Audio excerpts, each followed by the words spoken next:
Welcome to my channel.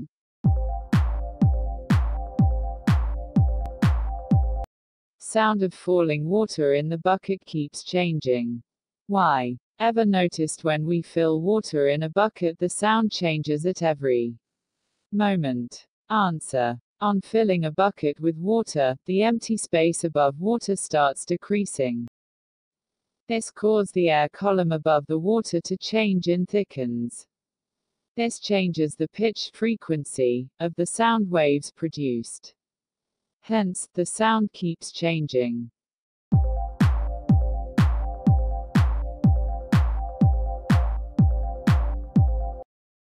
Subscribe my channel for more information.